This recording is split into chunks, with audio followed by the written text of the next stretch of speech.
ବନ୍ଧୁମାନେ ଓଡ଼ିଶା ରାଜନୀତିରେ ବର୍ତ୍ତମାନ ଏମିତି ଚାଲିଛି, ବହୁତ ଭଲ ଚାଲିଛି କହିବାକୁ ଗଲେ। ଆପଣମାନେ ବର୍ତ୍ତମାନ ରାଜନୀତିକୁ ଶିଖନ୍ତୁ କେମିତି ରାଜନୀତି ବର୍ତ୍ତମାନ ଚାଲିଛି। କାହିଁକିନା ଗୋଟେ ଷ୍ଟ୍ରଙ୍ଗ ବିରୋଧୀ ଅଛି, ଆମ ପୂର୍ବତନ ମୁଖ୍ୟମନ୍ତ୍ରୀ ନବୀନ ପଟ୍ଟନାୟକ ସାର୍, ଆମର ଯିଏ ଷ୍ଟ୍ରଙ୍ଗ ବିରୋଧୀ ଜଣେ ଅଛନ୍ତି। ବର୍ତ୍ତମାନର ମୁଖ୍ୟମନ୍ତ୍ରୀ ଯିଏ ମୋହନ ମାଝୀ ସାର୍, ମାନେ ଦେଖନ୍ତୁ ଏମିତି ଜଣେ ଷ୍ଟ୍ରଙ୍ଗ ବିରୋଧୀ ରହିଲେ ଶାସକ ଦଳ ଠିକ୍ କାର୍ଯ୍ୟକ୍ରମ କରିବେ ଏବଂ ଆମେ ଚୟନ କରିଛେ ଯେଉଁ ମୁଖ୍ୟମନ୍ତ୍ରୀକୁ, ସିଏ ବି ତାଙ୍କର ନିଜ କାର୍ଯ୍ୟଟା ସୁରୁଖୁରୁରେ କାର୍ଯ୍ୟକଳାପ କରିବେ ଏବଂ ଭଲରେ ତାକୁ ପରିଚାଳନା କରିବେ। ବିରୋଧୀଟା ଷ୍ଟ୍ରଙ୍ଗ ହେବା ଦରକାର, ଯେଉଁଟାକି ବର୍ତ୍ତମାନ ଓଡ଼ିଶା ରାଜନୀତିରେ ସେଇଟା ଚାଲିଛି।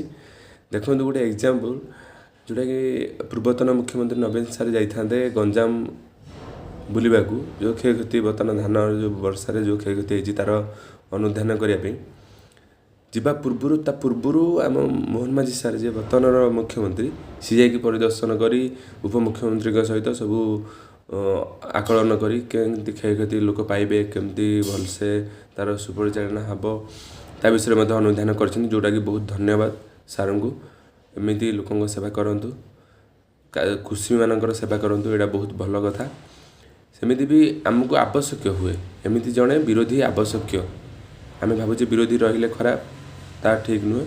ବିରୋଧୀ ନିହାତି ରହିବା ଦରକାର ଏବଂ ବିରୋଧୀ ରହିଲେ ହିଁ ରାଜନୀତିରେ ସୁଦୃଢ଼ ଆସିବ ଏବଂ ଭଲ ପରିଚାଳନା ବି ହେବ। ଆପଣମାନେ ଏହା କମେଣ୍ଟ ମାଧ୍ୟମରେ ଜଣାନ୍ତୁ, ଠିକ୍ କି ଭୁଲ। ଜୟ ଜଗନ୍ନାଥ।